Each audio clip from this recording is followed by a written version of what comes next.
நண்பர்கள் அனைவருக்கும் வணக்கம். பாகிஸ்தான் ராணுவம் தேவையில்லாமல் எல்லையில் சீஸ்ஃபயர் வயலேஷன் பண்ணி இந்தியா கிட்ட நல்லா வாங்கி கட்டிக்கிட்டாங்க. அந்த செய்திக்கு நான் அடுத்து வர்றேன். முதல்ல பாகிஸ்தானுக்கு ஏற்பட்டிருக்கக்கூடிய ஒரு மிகப்பெரிய அடி, அமெரிக்கா பக்கம் இருந்து ஒரு மிகப்பெரிய அடி பாகிஸ்தானுக்கு விழுந்திருக்கு. அது என்ன அப்படின்றத பார்க்கலாம். அமெரிக்காவில் வந்து பார்த்தீங்கன்னா செக்ரட்டரி ஆஃப் ஸ்டேட் அப்படின்னு சொல்லுவாங்க, ஒரு பதவி இருக்குது. அதாவது நம்ம நாட்டில் ஃபாரின் மினிஸ்டர் எப்படியோ அது மாதிரி செக்ரட்டரி ஆஃப் ஸ்டேட் அப்படின்ற அந்த பேரில் அவங்க கூப்பிடுவாங்க. ஸோ இந்த செக்ரட்டரி ஆஃப் ஸ்டேட்டுக்கு கீழே இப்போது ருபியோ இருக்கிறார்ல, ஸோ அவருக்கு கீழே நிறைய அசிஸ்டன்ட் செக்ரட்டரி ஆஃப் ஸ்டேட் வந்துட்டு இருப்பாங்க. ஒவ்வொரு ரீஜனையும் வந்துட்டு அவங்க பார்த்துக்குவாங்க. ஸோ இப்படி சவுத் ஏஷியாவுக்கான அசிஸ்டன்ட் செக்ரட்டரி ஆஃப் ஸ்டேட்டாக இப்போது அமெரிக்கா யாரை நியமிக்க போகிறாங்க அப்படின்னா, ட்ரம்ப் அரசாங்கம் யாரை நியமிக்க போகிறாங்க அப்படின்னா பால் கபூர் அப்படின்ற இந்தியா வம்சாவளியை சேர்ந்தவர். ஸோ அவரை தான் அந்த பதவியில் நியமனம் பண்ண போகிறாங்க சவுத் ஏஷியாவுக்கான செக்ரட்டரி ஆஃப் ஸ்டேட். ஸோ இது பாகிஸ்தானுக்கு ஒரு மிகப்பெரிய கெட்ட செய்தி. ஏன் அப்படின்னு பார்த்தீங்கன்னா, இந்த பால் கபூர் அப்படின்றவர் பாகிஸ்தானினுடைய இந்த ஜிஹாத் டெரரிசம், அவங்களுடைய அந்த பயங்கரவாதம், இதை பற்றி நன்கு அறிந்தவர். அமெரிக்காவில் இருக்கக்கூடிய யூஎஸ் நேவல் போஸ்ட் கிராஜுவேட் ஸ்கூலில் இருக்கக்கூடிய பணியாற்றக்கூடிய ப்ரொஃபஸர் இவர். Jihad as a grand strategy, Islamic militancy, so இந்த மாதிரி நிறையா புத்தகங்களை இவர் எழுதியிருக்கிறாரு.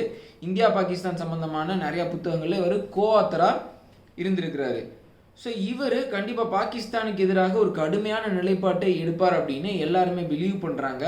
பாகிஸ்தானில் இருக்கக்கூடிய ஜிஹாத் டெரரிசம் எப்படி இயங்கிக்கிட்டு இருக்கு, அதை எப்படி வந்துட்டு மடக்கலாம், அவங்களுக்கு ஃபண்ட்ஸ் எப்படி போகாமல் பார்த்துக்கலாம் அப்படின்ற எல்லா ஸ்ட்ராட்டஜியுமே பால் கபூர் அவருக்கு தெரியும் அப்படின்ற மாதிரி சொல்கிறாங்க. ஸோ பாகிஸ்தான் ஆர்மிக்கு ஒரு மிகப்பெரிய ஒரு அடி இது அப்படின்னே சொல்லலாம் நண்பர்களே. தொடர்ச்சியாக இந்தியாவுக்கு எதிராக, ஆப்கானிஸ்தானுக்கு எதிராக பயங்கரவாதத்தை எப்படி பிரயோகப்படுத்தலாம் அப்படி இப்படின்னு பாகிஸ்தான் 24 மணி நேரம் யோசிச்சுட்டு இருப்பாங்க. அமெரிக்கா சைட்லேருந்து ஏதாவது அவங்களுக்கு எதிரான ஒரு நடவடிக்கை வந்துச்சு அப்படின்னா கப்சிப்னு வாழை சுட்டிக்குவாங்க.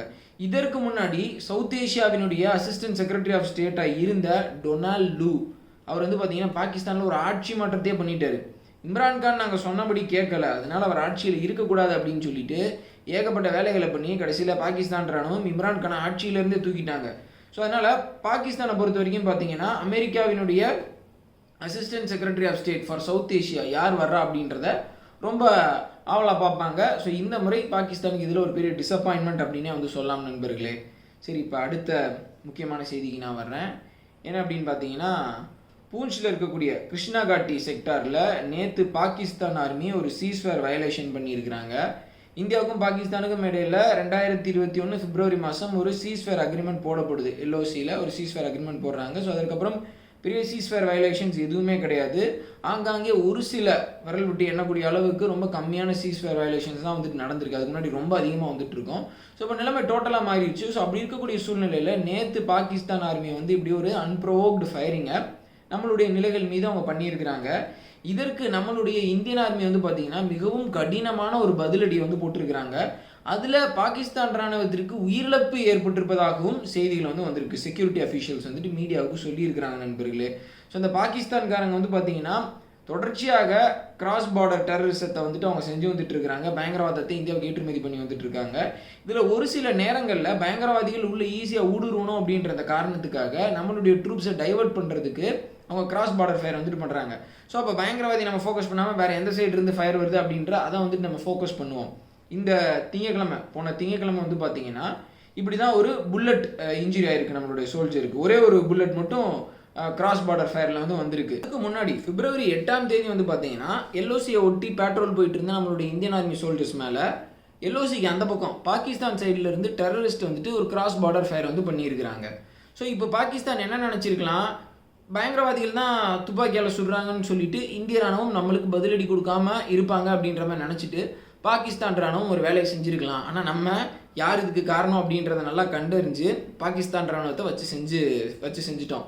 ஸோ இந்தியாவுக்கும் பாகிஸ்தானுக்கும் இடையில ஒரு சீஸ்ஃபயர் அக்ரிமெண்ட் இருந்தாலும் அது வந்து உண்மையானது இல்லை அப்படின்னு சொல்லி நம்மளுடைய முன்னாள் chief of defence staff Bipin Rawat அவர்களே வந்து சொல்லியிருந்தார். ஏன் அப்படின்னா பாகிஸ்தான் தொடர்ச்சியாக பயங்கரவாதத்தை ஏற்றுமதி பண்ணிட்டு தான் இருக்கிறாங்க, எக்ஸ்போர்ட் பண்ணிட்டு தான் இருக்கிறாங்க. ஸோ அப்போ ஒரு சீஸ்ஃபயரை அவங்க கடைபிடிக்கலன்னு அர்த்தம். அவங்க நம்மளுடைய நிலைகள் மீது துப்பாக்கியால் சுடாமல் இருக்கலாம், ஆனால் அதே நேரத்தில் பயங்கரவாதிகள் இன்ஃபில்ட்ரேட் பண்ணுறதுக்கு அவங்க சப்போர்ட் பண்ணுறாங்கல்ல அப்படின்ற ஒரு வேலிடான ஒரு பாயிண்ட் வந்துட்டு அவர் சொல்லியிருந்தார்.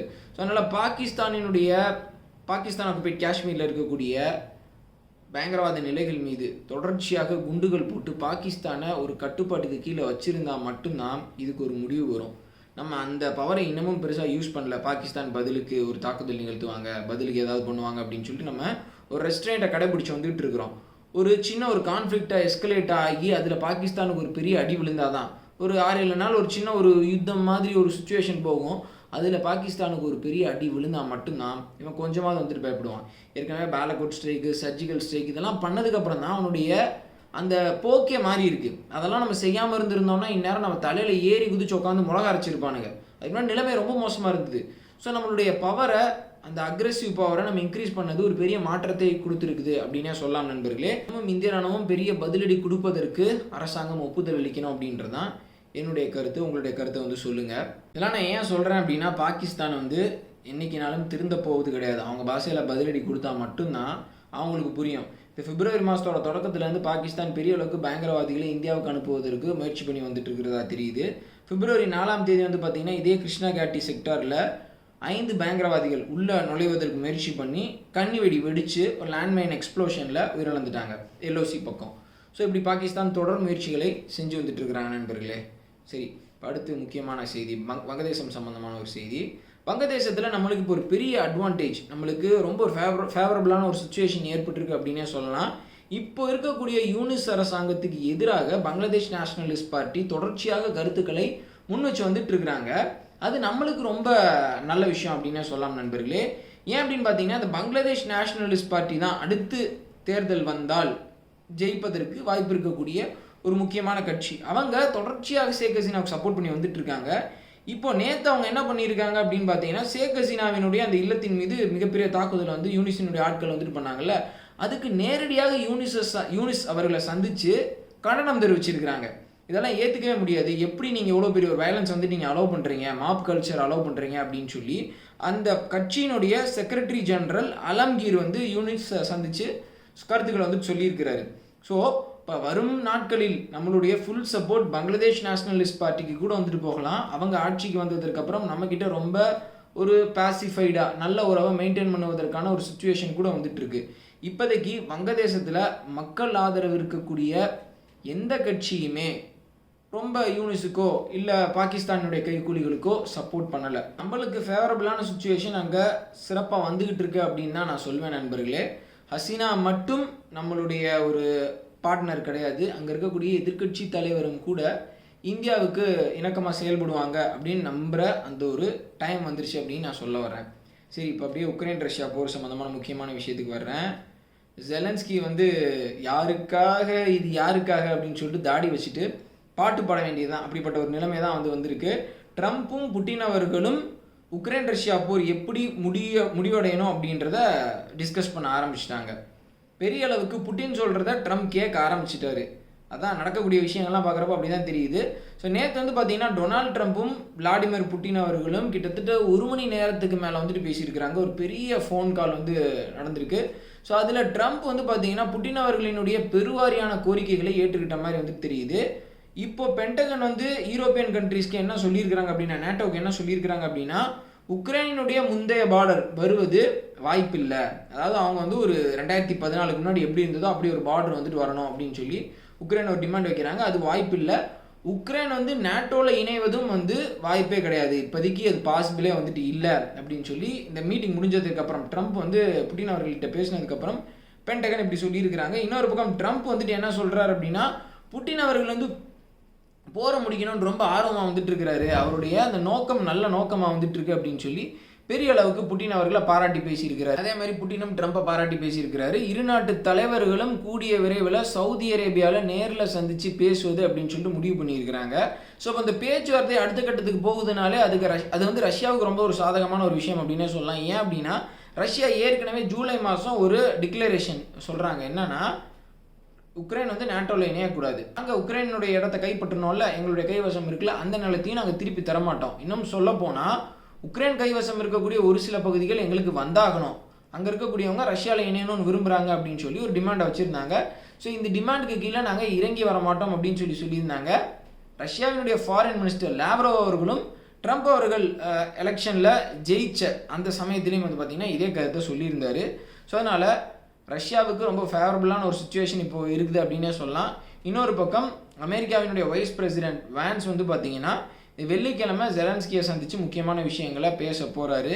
இன்னொரு பக்கம் ஐரோப்பிய நாடுகள் என்ன சொல்லியிருக்கிறாங்க அப்படின்னு பார்த்தீங்கன்னா, உக்ரைனையும் ஐரோப்பிய நாடுகளையும் விட்டுட்டு புட்டின் கிட்ட ஒரு பேச்சுவார்த்தை நடத்துவது ஒரு நிரந்தர அமைதியை கொடுக்காது அப்படின்ற மாதிரி சொல்லியிருக்கிறாங்க. ட்ரம்ப் இதெல்லாம் கண்டுக்க போவது கிடையாது.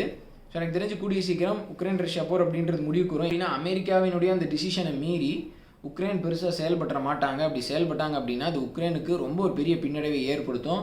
அமெரிக்காவினுடைய சப்போர்ட் அப்படின்றது டோட்டலாக போயிடும். ஸோ அப்படிப்பட்ட ஒரு முடிவை ஜெலன்ஸ்கி எடுக்க மாட்டார். இதுக்கு போர் எப்பயோ முடிஞ்சிருக்கலாமே. நிறைய இடமாவது உக்ரைனுக்கு மிச்சப்பட்டிருக்குமே. ஒரு 6 மாதத்துக்கு முன்னாடி ஒரு ஒப்பந்தம் போட்டிருந்தா டொனஸ்க் பகுதியிலே நீங்கள் நிறைய இடத்த பிடிச்சிருக்கலாம். உங்களுடைய கைவசம் இருந்திருக்கும். ரஷ்யா கிட்ட போகாமல் இருந்திருக்கும். இல்லை ஜெலன்ஸ்கி சில வாரத்துக்கு முன்னாடி ஒரு ப்ரொபோசல் ரஷ்யா கிட்ட வச்சிருக்கிறாரு. என்ன அப்படின்னா, நம்ம டெரிட்டரி ஸ்வாப் பண்ணிக்கலாம். எங்கள்கிட்ட இருக்கக்கூடிய ஒரு சில பகுதியை நீங்கள் எடுத்துக்கோங்க, உங்கள்கிட்ட இருக்கக்கூடிய பகுதியை நாங்கள் எடுத்துக்கிறோம் அப்படின்ற ஒரு டிமாண்ட் வச்சிருக்கிறார். அதை ரஷ்யா டோட்டலாக ரிஜெக்ட் பண்ணிட்டாங்க. ஸோ இப்போது ஒட்டுமொத்தமாக பார்த்தா அட்வான்டேஜ் ரஷ்யா தான்.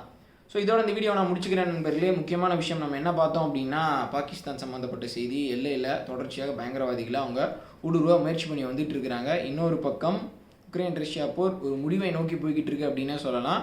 வங்கதேசத்தில் இருக்கக்கூடிய எதிர்கட்சி ஷேக் ஹசீனாவுக்கு ஆதரவாக பல விஷயங்களை குரல் கொடுத்து இருக்காங்க. ஷேக் ஹசீனா கட்சியை தடை பண்ணக்கூடாது அப்படின்ற அந்த கருத்தையும் அவங்க வச்சிருக்கிறாங்க. ஸோ மறக்காமல் இந்த வீடியோ உங்களுடைய நண்பர்களுக்கு ஷேர் பண்ணுங்கள். நாளைக்கு வேறு ஒரு வீடியோவில் சந்திக்கலாம் நண்பர்களே. அது வரைக்கும் சேனலோட இணைஞ்சிருங்க. வீடியோ பார்த்தமைக்கு ரொம்ப நன்றி. ஜெய்ஹிந்த்.